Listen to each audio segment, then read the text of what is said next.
നിന്റെ കഥകള്, ദുഃഖങ്ങള്, നിന്റെ കുടുംബത്തിന്റെ നിരാശകള്, കടബാധകൾ, രോഗങ്ങള് എന്തു തന്നെയായാലും കർത്താവിന് ആ കഥ കേൾക്കാൻ കർത്താവിന് കഴിയും. അതുകൊണ്ട് കർത്താവിന്റെ കാതുകൾക്ക് മാന്യം സംഭവിച്ചിട്ടില്ല.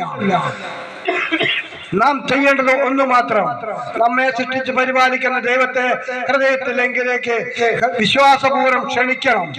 ക്ഷണിച്ചാൽ കർത്താവ് കടന്നു വരും.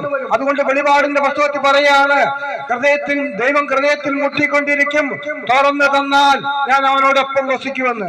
ദൈവം മാന്യതയുള്ള വ്യക്തിയായതുകൊണ്ട് നമ്മുടെ ഹൃദയത്തിന്റെ പടിവാതിക്കൽ കാത്തു നിൽക്കും. തള്ളി തുറന്ന് കയറാൻ ഇഷ്ടപ്പെടുന്നില്ല. കാരണം നീ എന്നെ ക്ഷണിച്ചാൽ, സ്വീകരിച്ചാൽ, നീ ആഗ്രഹിച്ചാൽ നിന്റെ അടുത്തേക്ക് വരാൻ ഞാൻ തയ്യാറാണ്. അതുകൊണ്ട് പ്രിയപ്പെട്ടവരെ, ഞങ്ങളെ കേൾക്കപ്പെടുന്ന പ്രിയപ്പെട്ട സഹോദരന്മാരെ, ദൈവവചനത്തെ ആസ്പദമാക്കി പറയാണ്, നിന്റെ വ്യക്തിപരമായ ജീവിതത്തിൽ നിന്നെ സഹായിക്കാൻ മതിയായവരായ ദൈവമുണ്ട്. ഇത് മാത്രം പോരാ, കേവലം നമ്മളെ ഏറിയാൽ 70-80 വർഷം കൊണ്ട് ഈ ഭൂമി വിട്ടുപോകേണ്ടവരാണ്.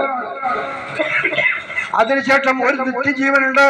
ആ നിത്യജീവന്റെ ഗ്രന്ഥത്തിൽ ഇവിടെ നമ്മൾ പാപമെല്ലാം ഉപേക്ഷിച്ച് ദൈവത്തോട് ചേർന്ന് ജീവിച്ചവരെ ദൈവം വീണ്ടും കൂട്ടിക്കൊണ്ടുപോകാൻ രണ്ടാമത് യേശു കർത്താവ് വീണ്ടും വരുമ്പോ നമ്മുടെ ജീവന്റെ പുസ്തകത്തിൽ പേരുള്ളവരെ ദൈവം കൂട്ടിക്കൊണ്ടുപോകും. അതിന് മതിയായ രീതിയിൽ ജീവിച്ച് സന്തോഷത്തോടെ സമാധാനത്തോടെ ഈ ഭൂമിയിൽ തന്നെ ജീവിക്കാൻ നാം പരിശീലിക്കേണ്ടതുണ്ട്. അതിന് വചനം കേൾക്കുന്ന മേഖലകളിലെ പോയി വിശുദ്ധ ഗ്രന്ഥത്തെ ആസ്പദമാക്കി നാം പഠിക്കണം.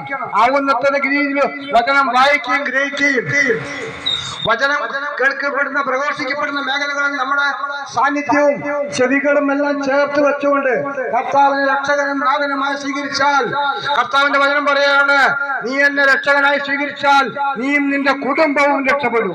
നാം മാത്രമല്ല, നമ്മുടെ കുടുംബവും രക്ഷപ്പെടും.